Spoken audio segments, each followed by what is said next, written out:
Good morning po, good Congressman. Earl po from IVC 13.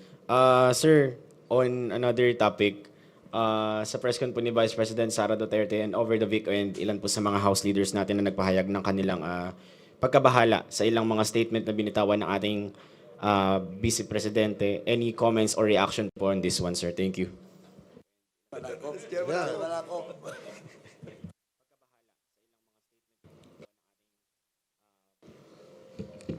Yung sa akin talaga, gusto kong tanungin kung okay lang ba siya eh. Nag-aalala po talaga ako eh. Pero the statements were not even, for me, hindi na siya political eh.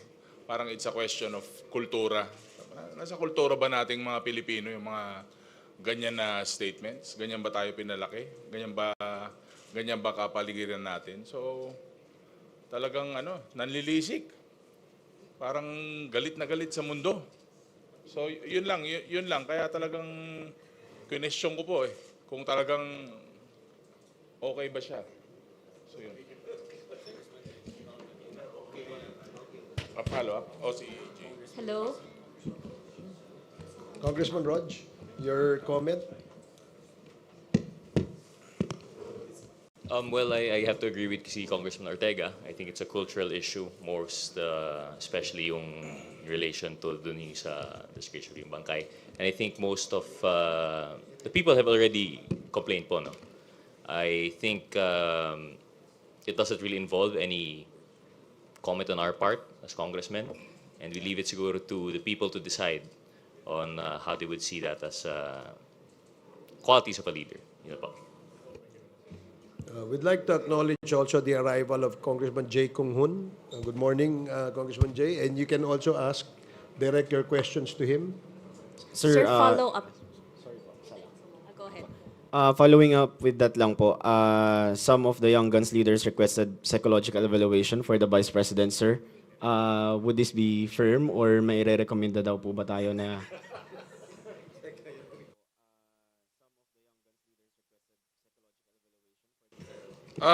Suggestion lang naman yun. Hindi naman, una-una, hindi rin naman ako pwedeng magrekomenda at wala rin akong kilala. Kasi so far parang okay pa naman ako.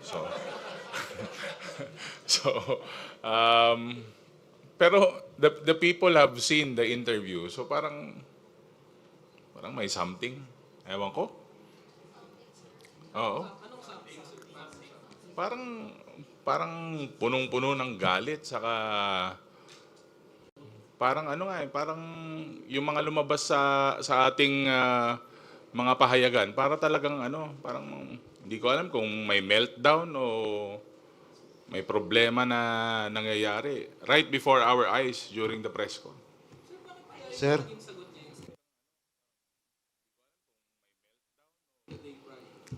Yung kasi yun ang lalabas sa news juicy eh. So, dito naman sa Quadcom, from the start, we've been evidence-based.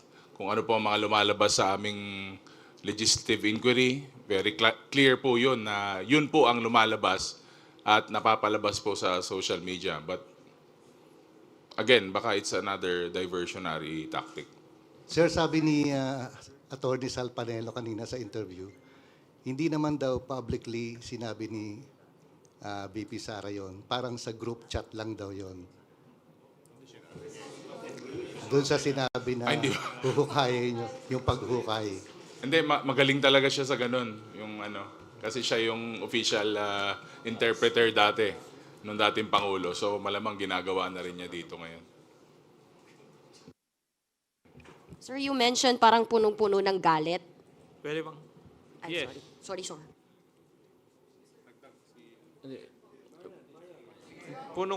Punong-puno ng galit talaga. Yes. Why do you think po? Bakit po sa tingin ninyo ganun yung nangyari kay, and you even mentioned Kong Ortega na parang may meltdown or may problema na nangyayari. Why do you think po na nagkaganon?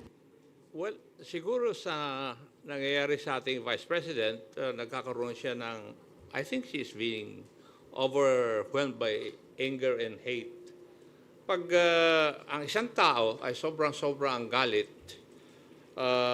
nawawala siya sa sense of decency sa aking paningin. And sometimes, yung how you manage yung hate sa iyong katawan at saka yung nasasaktan ka, it's also a test of your character. Di ba? How you manage these things, it's a test of your character. So in the case of the Vice President, ay lumalabas po yung flaw sa kanyang character. Kasi natatalo ng kanyang galit